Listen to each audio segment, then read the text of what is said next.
In this presentation, we're going to look at how we calculate or estimate the isoelectric pH or pI of amino acids and peptides.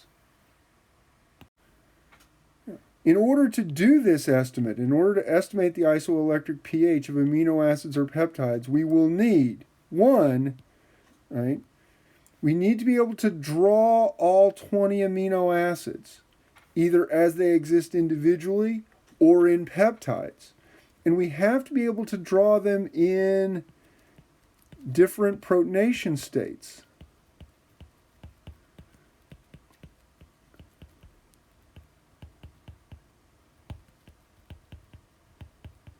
Okay? We get used to drawing them as they would appear in neutral solution, but we have to be able to draw them as they would appear in other protonation states. We also need to be able to look up pKa values of the side chains, the alpha amino groups, and the carboxyl groups. Now, normally this is a table in your book. This is the kind of thing that would be given information probably on an exam. But you need a source for those values. Right? And for peptides, we also need to know a pKa value for the amino terminus and the carboxyl terminus. Sometimes these are not given in the same table that we got that information from. I know in our book, these are found in the text, not in the table, right? So you need to be able to find an estimate for those pKa values. So let's start off with calculating the isoelectric pH of an amino acid. But in general, isoelectric pH is the pH at which an amphipathic molecule in solution has an average net charge of 0. Okay? So an amphipathic molecule is a molecule with multiple acidic and basic groups. It can act as both acid or base, right? And it has multiple charge states, both positive and negative. But there it is a pH at which the average of the charge is 0, okay? So to find that isoelectric pH, we need to consider all the charged forms of the species, but we need to be able to identify then the uncharged species. And so the isoelectric pH then becomes the average of the pKa values for the ionizations involving the neutral form. That is, you should have a form that is +1, an ionization that is neutral, an ionization that is -1, right? So these are the ionizations involving the neutral form. If you take the pKa of each of those ionizations, divide it by 2, that gives you your isoelectric pH. Okay? So let's see what this looks like in practice. Here's an example that's already worked out, right, to find the isoelectric pH of the amino acid histidine, right? So we can draw histidine, but we have to be able to draw histidine as it would appear completely protonated, with all the groups protonated. Alpha amino group protonated, carboxyl group protonated, and in this case, the side chain also protonated, right? And so then we would need to find the pKa's for each of those groups, right? So for the alpha amino group, it's 9.33. For the carboxyl group, it's 1.80. And for the side chain, it's 6.01. Okay? And so then we identify the lowest one of those. That is the group that will ionize first. Right? And so note, we go from carboxylic acid group to carboxylate group, and that takes our charge from 2 plus to 1 plus. Okay? Then we find our next highest pKa, right? That's the group that will ionize next, right? We draw that group in the deprotonated form, right? There is our 0, so we need to go one more, right? We find our next group, 9.33, right? We draw it in its deprotonated form. And so, right, that's our 1 minus. And so our, right, that ionization and that ionization are on, involve the species with 0 charge. So we take those two numbers, take the average, and the isoelectric pH is 7.67. It's that straightforward.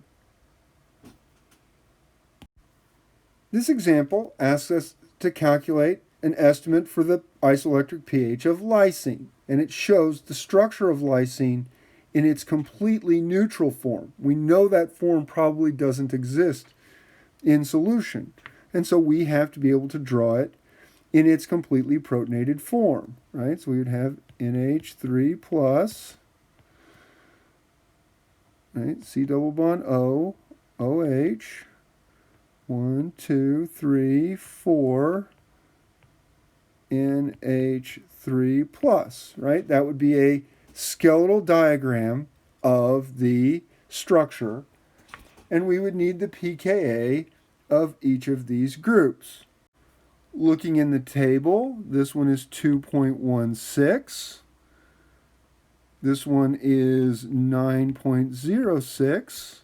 And this one is 10.54.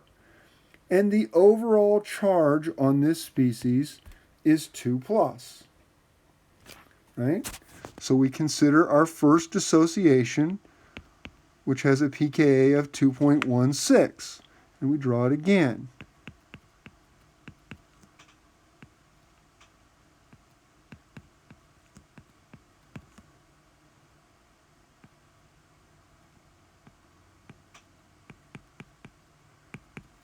Right? This one has a charge of 1 plus, right? And our next available dissociation is the 9.06, right? This one right here. Okay, so we draw that one.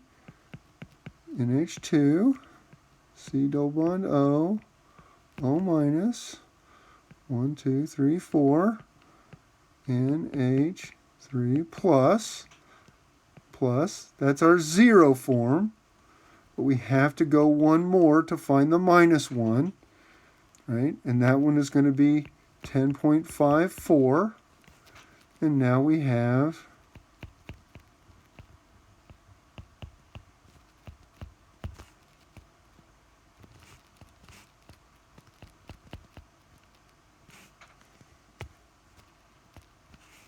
right? And there's our 1 minus form. So our 2, right? Those are our 2 ionizations on either side of our 0 form. So our isoelectric pH is equal to 9.06 plus 10.54 divided by 2, which is equal to 9.80. There we go. Right? So that is an estimate of the isoelectric pH for the amino acid lysine. In this one, they want us to calculate the isoelectric pH of the amino acid tyrosine. Okay, so again, we have to be able to draw tyrosine in its completely protonated form. I'm going to draw a more complete Lewis structure this time.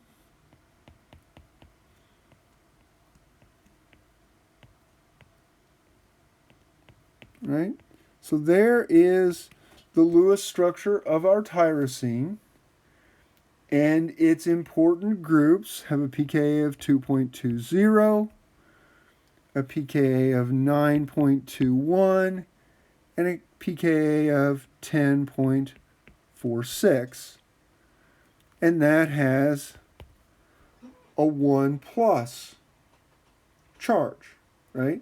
Now, after you've drawn several, right, and really to practice this, you should calculate the pi of all 20 amino acids just to practice, right? But once you've done a few of these, you can skip drawing the intermediates, right? You still go in order of, right? The 2.20 will be first, but you know it's going to be the 0 form, right? We go from 1 plus to 0 when we lose a hydrogen ion. We don't have to draw that to know it is the 0 form. But you should be able to, because some professors will ask you to draw the isoelectric form. Then you're going to have to draw it anyway. But if you don't have to draw it, you can just map out the changes in charge once you know what the charge on the fully protonated form is, right? And then we put the 9.21 here, right? We can stop here. We found our 0 form. So our isoelectric pH is going to be 2.20 plus 9.21 divided by 2, which is about 5.71. Okay? So there's how we can calculate our isoelectric pH. Right? Here's a way where we can maybe save a little time once we've gotten good at doing it by drawing out all the amino acid forms. And now we can do the isoelectric pH of individual amino acids. Now, how would we do the isoelectric pH of a peptide? So this example asks us to calculate the isoelectric pH of this peptide, his, cis, lys. Again, we have to be able to draw the peptide in its completely protonated form. So we have the amino terminus, the alpha carbon of the first amino acid. See if I can draw his without screwing it up. It's always an adventure.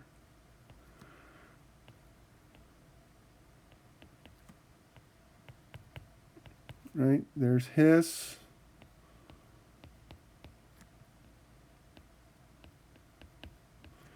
Alpha carbon of the second amino acid, cis.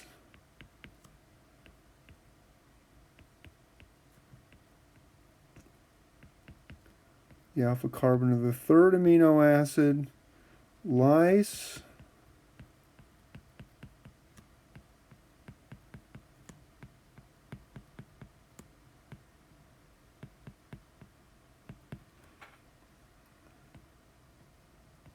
A carboxyl group, protonated, right?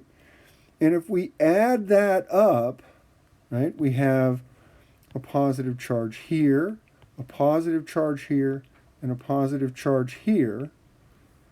That's neutral, that's neutral.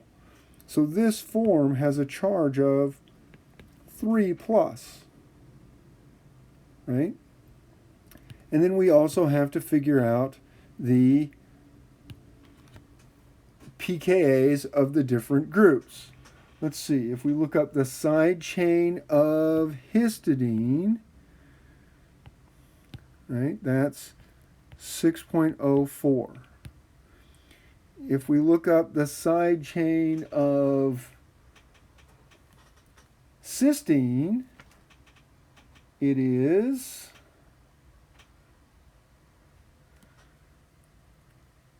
8.37. If I look up the side chain of lysine, which we've done before, is 10.54, right? The alpha amino group of the peptide, and this sometimes you have to hunt for. In our book, it is in a different section, not in the table. So our book says 7.5 to 8.5, so we'll take that as an average of 8.0. And the carboxyl group, again, it gives a range. So 3.5 to 4, so we'll take it as 3.75 for calculation purposes. Right? And so that form is 3 plus. And so now we have to be able to draw it and keep drawing it until we find the 0 form, right? So this may take us a little bit, but let's do the, right? Our lowest pKa is the 3.75, which is, right, this group. So let's redraw this, deprotonating that group. Okay, and so I will move down here. So this is our H3N plus carbon, hydrogen. Our histidine side chain is still protonated.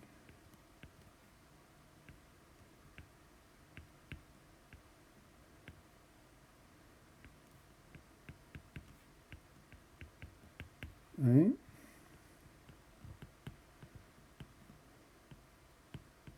Our cysteine side chain is still protonated.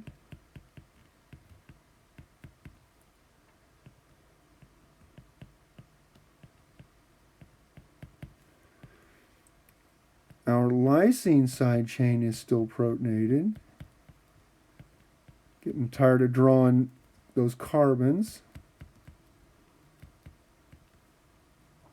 And now our carboxyl group is deprotonated, right? And this form has a charge of 2 plus. Okay, so we're not done yet. So what is our next available group? Right? The next available group is that histidine side chain at 6.04. Right? So let's draw the form that we get from the deprotonation of that one. Here we are with that form through the magic of cut and paste and erasing. Note, I've deprotonated the nitrogen here on the histidine, and now this is the 1 plus form, right? So now I've added back, right, our pKa values for the groups we haven't deprotonated yet. The lowest one we have left is that 8.0, right? So we do the 8.0, that terminal amino group, and we draw it again. And so that would be,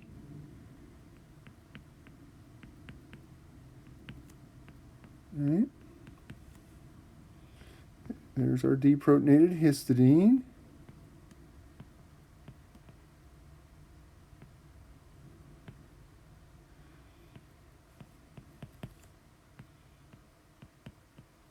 Right? This gets you lots of practice not only doing your isoelectric pH, but drawing amino acids and peptides. Right? You should just pick any random 3 or 4 amino acids, put them together in a peptide, draw it, and calculate the isoelectric pH.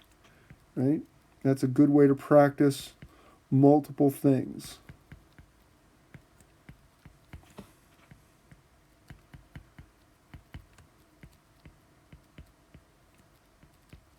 Except that, right, you guys let me letting me get away with stuff. Right? I forgot to deprotonate that end, which was the whole point. If you were getting nervous when I wrote that. Okay? So now, that is the form that is 0. Right? And so we need one more dissociation. Our next one is that cysteine at 8.37. Right? If we want to draw that out, we can. Right? Right?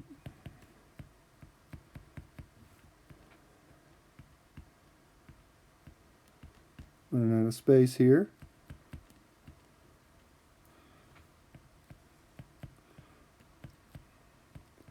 Right? You do this enough, you get pretty quick at this. Right? Now let's remember to deprotonate the one, right, that we were focusing on.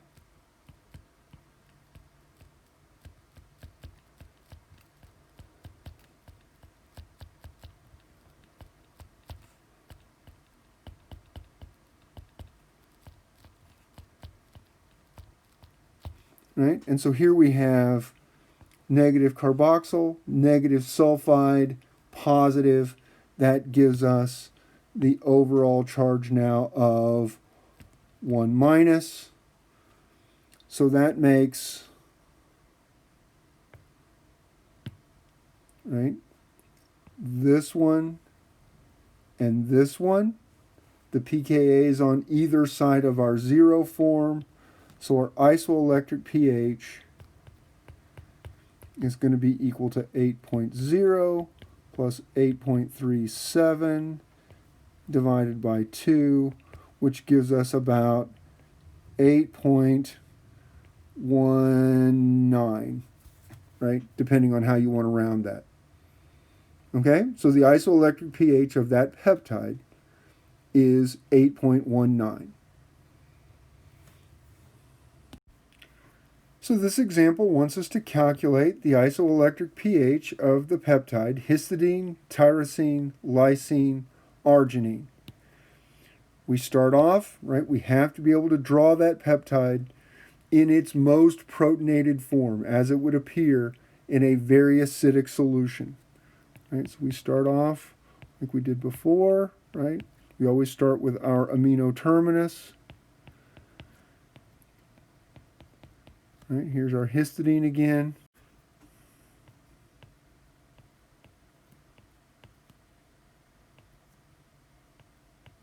Right, draw it the other way. Right, put the positive charge there. Right, the two are equivalent.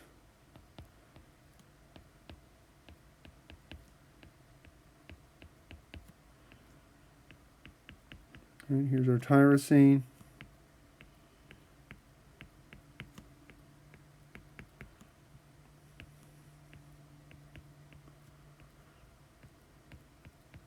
Here's our lysine again.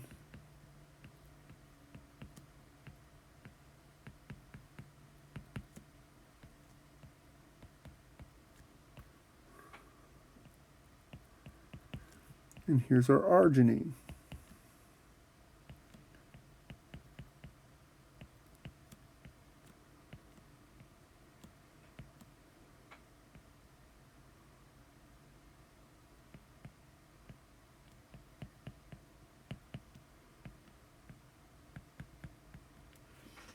Right?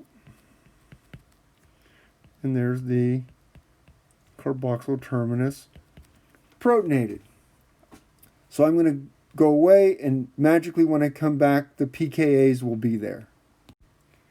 And poof, the pKa values appear, right? And we look at this overall structure, and we see 1, 2, 3, 4 positive charges, no negative charges. So this form is the 4+ form. Now, we can use our shortcut if we're comfortable drawing all of these things. We can say we're going to start with our 4 positive form, and our first group that will ionize is the carboxylic acid group at 3.75. That will take us to a 3+ form, right? So we've got that one out of the way. Our next lowest pKa, if I'm looking correctly, is the 6.04. Right? So our next ionization would be at 6.04. That would take us to 2+. Right? Now, if I'm looking correctly, our next lowest pKa is that amino terminus at 8. And so we would get that ionization at 8.0 to go to 1+. The next one is the tyrosine side chain at 10.46. That would take us to 0. And then the next one is the lysine side chain at 10.54. That would take us to a 1- form, right? That makes this one and this one our two pKa's of interest. So the isoelectric pH for this peptide would be approximately the 10.46 plus 10.54, right, divided by 2, which ends up being 10.50. Okay? Now, again, doing this way, we haven't drawn that peptide in its neutral form. One thing you would have to be able to do, possibly, is go back and redraw this with those groups that we said deprotonated before this, right? So this group, this group, this group, and this group in their deprotonated forms to draw the appropriate neutral form of the peptide. Okay? So I hope that helped with how to determine the isoelectric pH of both amino acids and peptides.